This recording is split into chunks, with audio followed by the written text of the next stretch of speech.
day. What's a lovely day? Look at the day. Look at the day. The new segment that we call Look at the Day. That was Look at the Day. Thank you. Welcome back.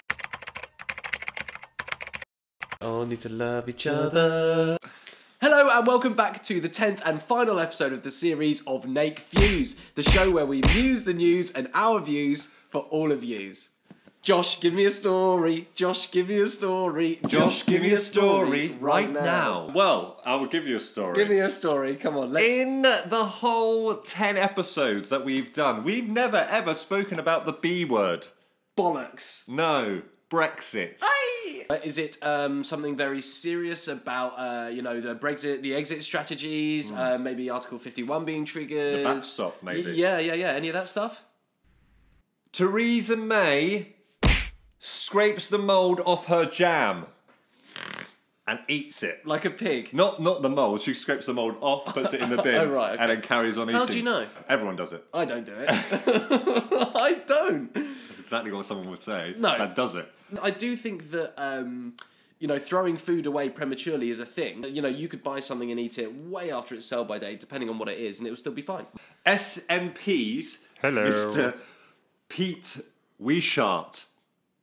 Pete Wishart said it's a bit like how Theresa May runs the Tory party. There's many people that have sort of left the cabinet. She's had a reshuffle. That's her scraping off the mould, and Yeah. her enjoying the jam is all of those die-hard silver spoon bastards that are kind of maintaining this charade.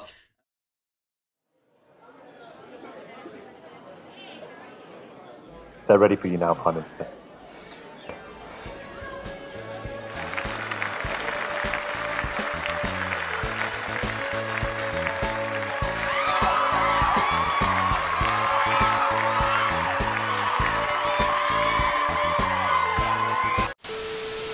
I'm pretty sure that someone on Towie, if they turned around and was like, do you know what I do? If my biscuit falls in the bin, I just get out and eat it. People are like, oh, okay, well, that's just your That's cool, personality. yeah. Oh, gosh. But if someone like Theresa May goes, sometimes I take off the mould of my jam and get the preserve and put it on my crumpet and devour it all. People are like, oh, you disgusting bitch! Eating mould and running... You know, one of the biggest superpowers in the world. She can't even control her own fridge, let alone our country. This actually all came from a debate about a £15 million scheme on waste. No. This term, guys. £15 million. Eat your jam. I hate jam. Eat it. I'm diabetic. Eat it. They're going to be turning everything into jam. The Thames. It's all jam. It's all jam. Some kind of weird preserved Jesus. A final thing, do you think do you think it's perfectly normal for people to scrape off the mould and then eat it, or should they just throw the jam away? I think it comes down to common sense, really. If it's something like a meat and it's been left out for a couple of days and you haven't refrigerated it and it looks like it's on the turn and it smells, maybe don't go for it. That's the story of Theresa May, and I'm sticking to it. That's not the story of Theresa May, that's like the smallest iota of knowledge from her whole life and reign. Well, that's the only thing I've taken away from Brexit so far. What's your story, Adam? Have you seen in the news recently about this bloke who is suing his parents for giving birth to him? There's a man who's going to sue his parents for giving birth to him without his consent, but obviously this is a bit weird because you can't really ask an unborn child for consent to be born. He's saying that there's so many bad things in the world, like war and like murder, and we're all so horrible to each other, that, you know, we should just stop procreating right now and there should be no more kids because, you know, we shouldn't have to suffer in this world. Both his parents are lawyers, right? Which is, I think, is quite a ballsy move. Can you find the quote from his mum, which is sort of sums it up quite perfectly?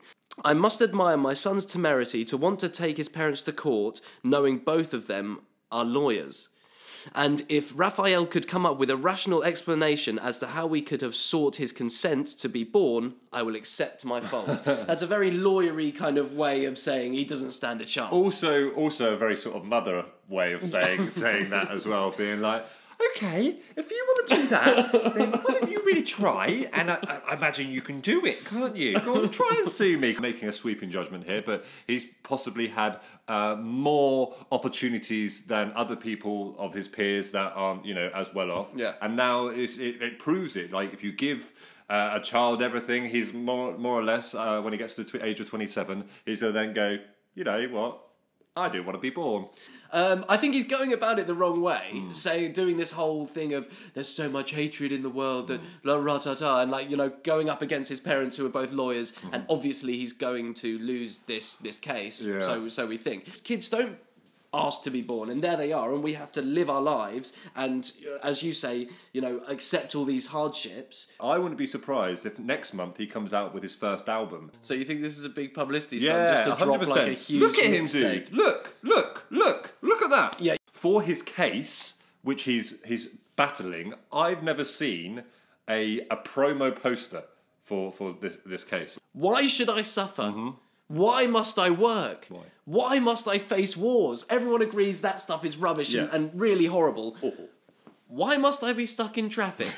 He's kind of putting that with all those other things as literally the top 4 worst things about being born. Stuck in traffic. Ah! It's quite personal to him, isn't it? The more I see this, the more I think this is just an overprivileged little twerp who wants to kind of get some notoriety. Oh, dude, yeah, 100%. You will find me running in the streets and the roads, and hiding my face from the materialistic things that we think that we need. I never asked to be on this planet because my parents had me for their pleasure. But still, I will run the streets. You never asked to be born.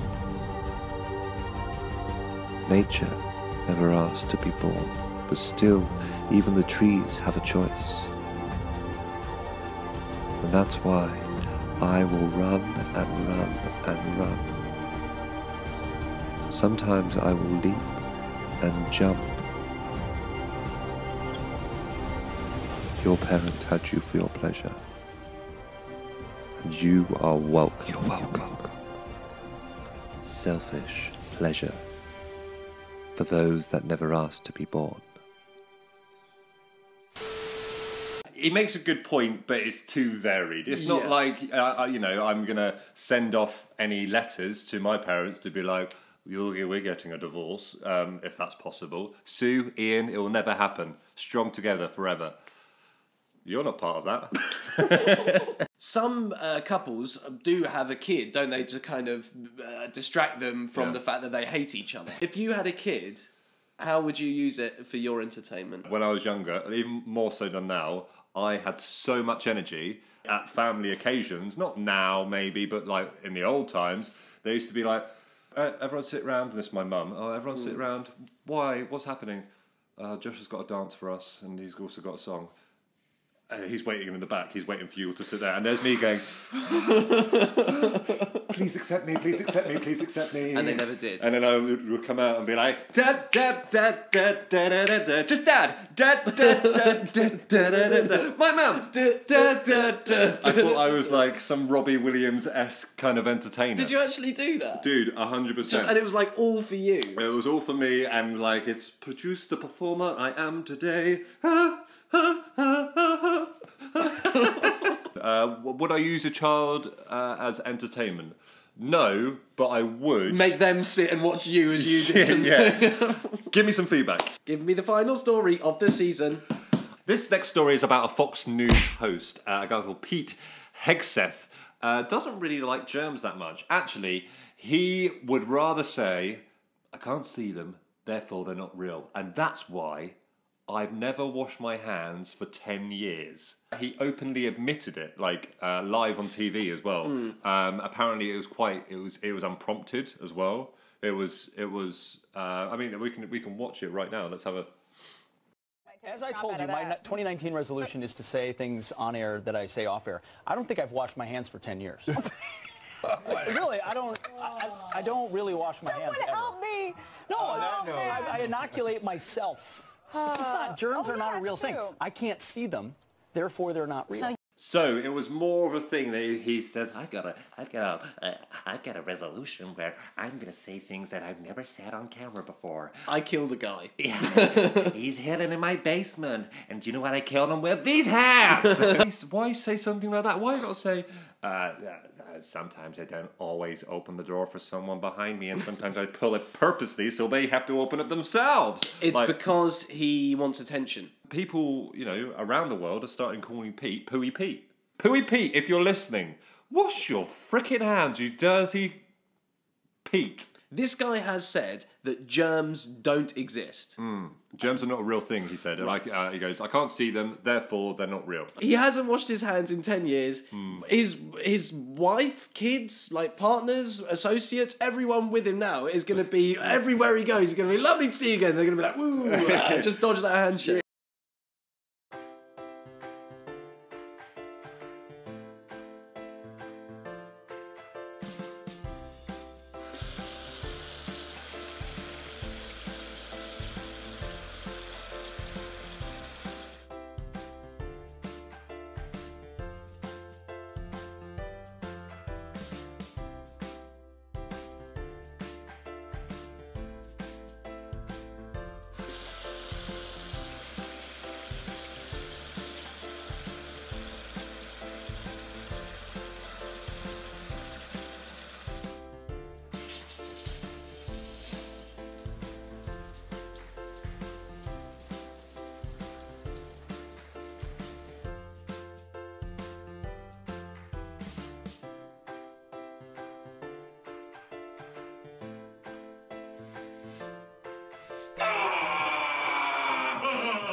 Pooey Pete, I think you need to just think about what you're saying if you're live on TV.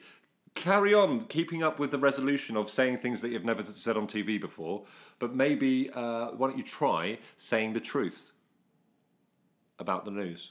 So that's a little swipe at Fox News there. I got that. Yeah. Thank you very much for watching this week's Nake Fews. Make sure you click like and subscribe and maybe leave a comment as well. We'll be back with another video very, very soon. Extra special, so keep your eyes peeled for that.